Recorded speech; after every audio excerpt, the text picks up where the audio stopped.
Hi everyone, Sphinxy Cosplay here, and to celebrate the second season of RuPaul's Drag Race UK, I challenged myself to create a cosplay in a day, one of my favourite looks from one of my favourite queens, Trixie Mattel.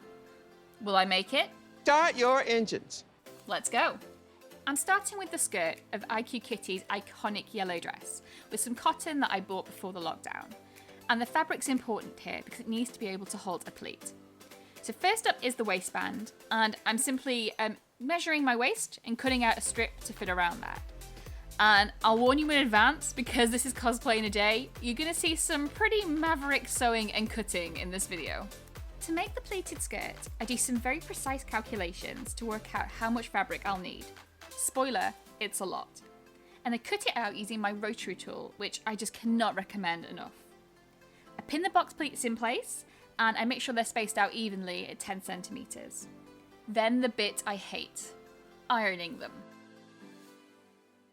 I sew the pleats in place, I sew the ends of the skirts together, and then I hem it, before finally attaching it to the waistband so that it can slip over my head. You know what? I'm feeling smarter already.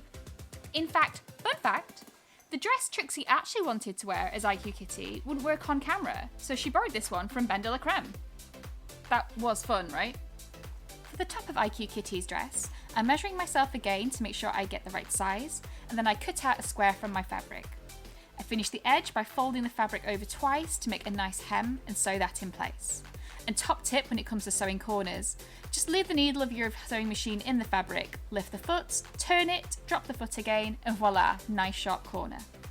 And finally, I attach the bib of the dress onto the waistband. Finally, I cut 2 strips for my dungaree straps, and I hem these like I did for the top. And then I got really stuck trying to work out how to use dungaree clips before I finally worked it out and attached those, attached the straps to the waistband, and of course made sure I adjusted the fit.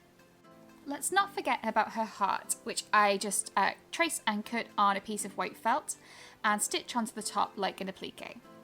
I do the same thing using black felt to draw and cut out the pie sign. And let's face it, who doesn't love pie? And I just glue this in place. Done. Next up are her accessories, starting with her ring. So I just grabbed an old piece of costume jewellery that I had lying around and painted it using a white acrylic. And then of course attached a little extra sparkle with some PVA glue. For her bracelets, I took a similar approach using some random old ones that I had from an old costume and lightly brushed white acrylic over the silver beads so it looks close enough to what I can see in the photo.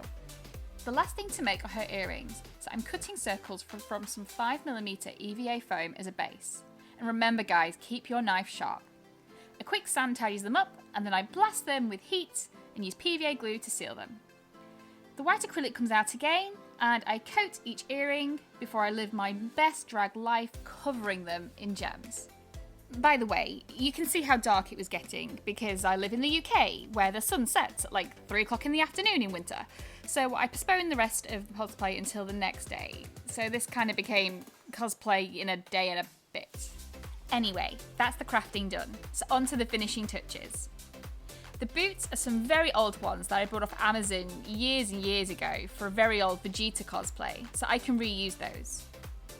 I also spotted this top, which just looked perfect, secondhand, on eBay.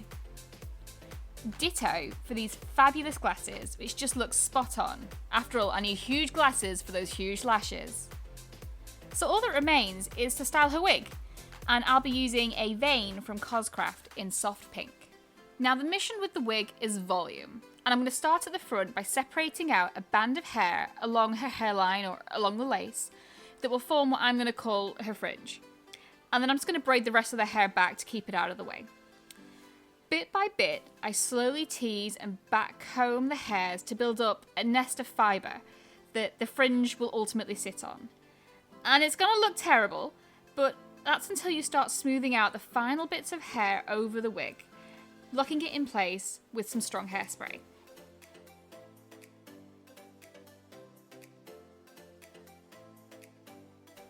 Now the back of the hair is even higher, so it's going to require a little bit of help.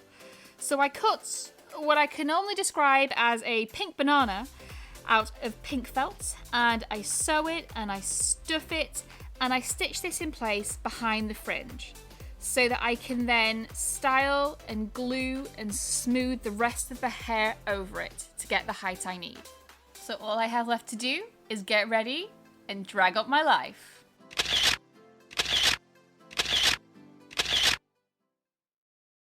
Drag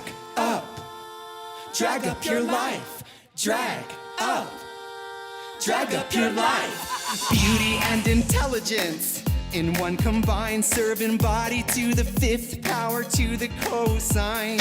Maybe I can tutor you, just read my text. You can meet me after class, baby, we can solve for X. Say yes to drag, yes